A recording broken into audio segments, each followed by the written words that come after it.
People all over the world today are beginning to recognize that the world is changing, that life in many ways is becoming more difficult and more uncertain, with growing economic and political instability now, and the difficulty for people to gain access to vital resources. People everywhere are beginning to feel the pressure of living in a world that's facing great waves of change. These great waves of change are all converging at the same time.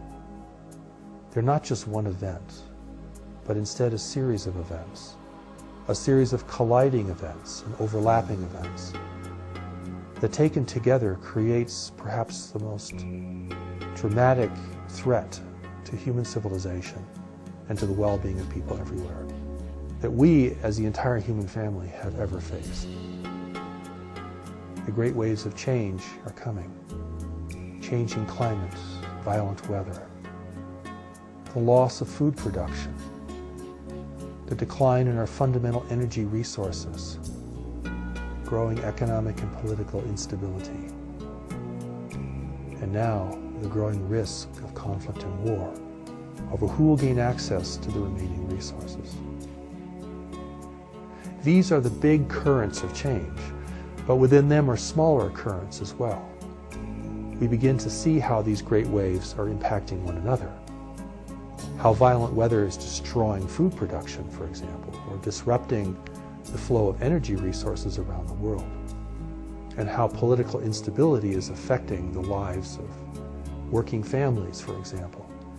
People are losing jobs, they're losing their homes. Regions of the world are facing economic contraction and in some cases collapse.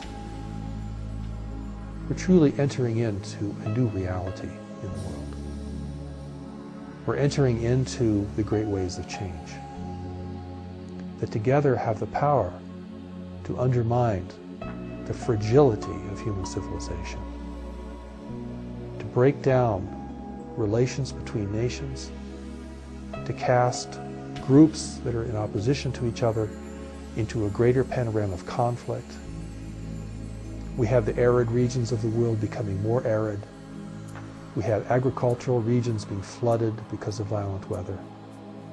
We have the contraction of various economies and ever-increasing instability around the world.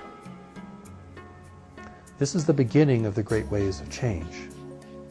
How they will play themselves out, no one can really predict because there are many great waves of change. If it were only one thing, we could perhaps discern a direction and a sequence of events with greater clarity.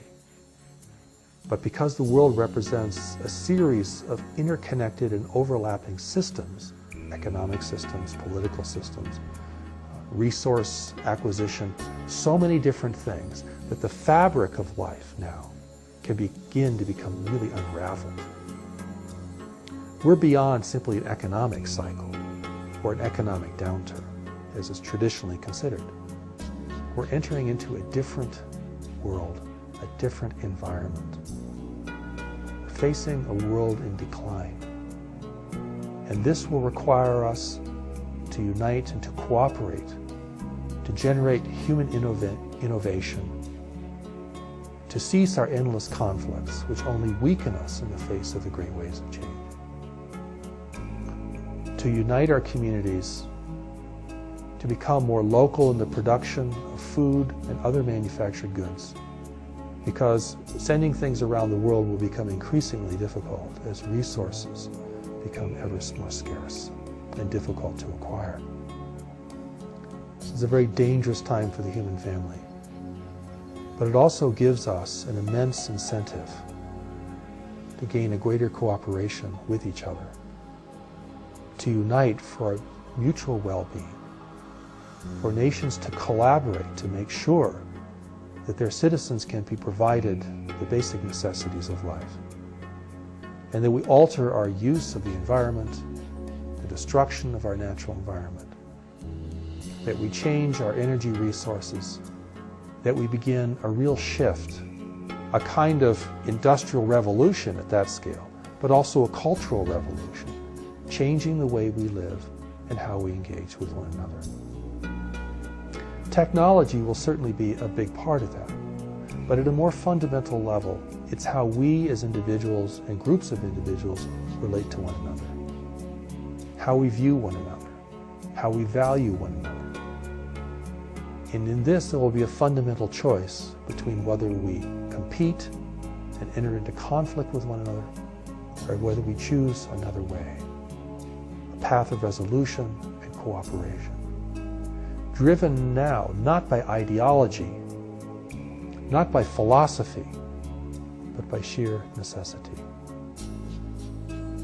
It's in the interest of every nation to make sure that every other nation is stable, and that its government and its way of life does not collapse in the face of the great waves of change. Because once one nation begins the process of collapse, it's like a domino effect. Refugees spill into other nations. They're pushed over the limit of what they can provide for their people. They collapse. And so you can see here, looking at the world as a whole, how important it is that humanity unite for its own well-being and to build the foundation for a new future, a sustainable future, a stable future, a future that's not based upon endless growth and expansion, but a future that's focused upon stability and security. In this, humanity is facing another era of life, a mature phase of life, where we have to outgrow our exuberant but irresponsible adolescence and enter into a more mature and wise participation in the world, if we are to survive and if we are to have a future that will be unlike the past. So the great waves give us this one great opportunity to unite for our own protection. We're now fighting against forces of nature, for we have set in motion change in the environment, change in the climate. We've overused and abused our natural inheritance and our natural resources to such an extent that now we're very vulnerable. We're very vulnerable to not having enough for the world's peoples. And the power of this to undermine everything that we have created that has been beneficial is immense.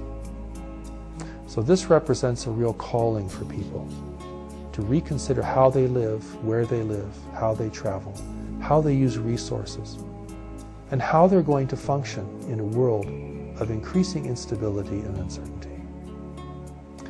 It is within this arena that a new understanding and a new message for humanity has come into the world, to prepare us for the great ways of change, to speak to our deepest, most fundamental spiritual nature and ethical foundation, to give us the strength and the power to overcome our self-destructive behavior and our long-standing conflicts with one another.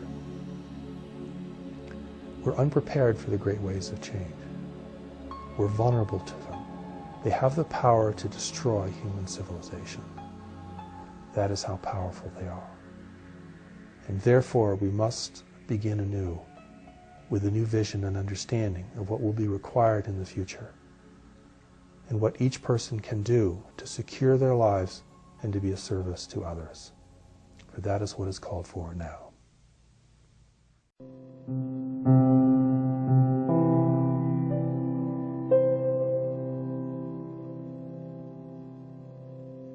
This represents the great revelation that is being presented to humanity. For the Creator would not leave humanity alone or unprepared for the great change that is coming. The Creator would not leave humanity without the means for living life according to the great purpose that has brought each person into the world. Receive this gift now. This is a gift to you. It is a gift to humanity, and it has come at just the right time. This new revelation is being presented very humbly and very simply. It does not conform to people's expectations, beliefs, or traditions. God is not bound by these things, and only gives humanity specifically what it needs to take the next step in order to meet the next challenge. This has prompted a new message from God to be given to the world, for a greater darkness is upon humanity. God's new message is calling for this great presence to emerge in your awareness. This is not merely a grand option for you now. It is vital for your survival and your freedom. Look out into the world. You have not come here by accident. You have come here on a mission. You can spend a lifetime fulfilling the desires of the mind, or you can focus on the real need of your soul. The real need of your soul is to fulfill your mission in being here. The new message from God asks that you recognize the need for a new message, that you read the new message, that you consider it, and that you begin to apply it and live it. It asks you to receive its blessings, its benefit, its strength, and its power in your own life. And it asks you to share this with others and maintain it in a pure form without altering it, changing it, or trying to align it with anything else. Therefore, the new message asks you to honor what you need and what the world needs. In essence, you are asked to receive the new message from God and to bear witness to it. And if you can receive its blessings, you are asked to advocate for it and to advocate for its protection in the world.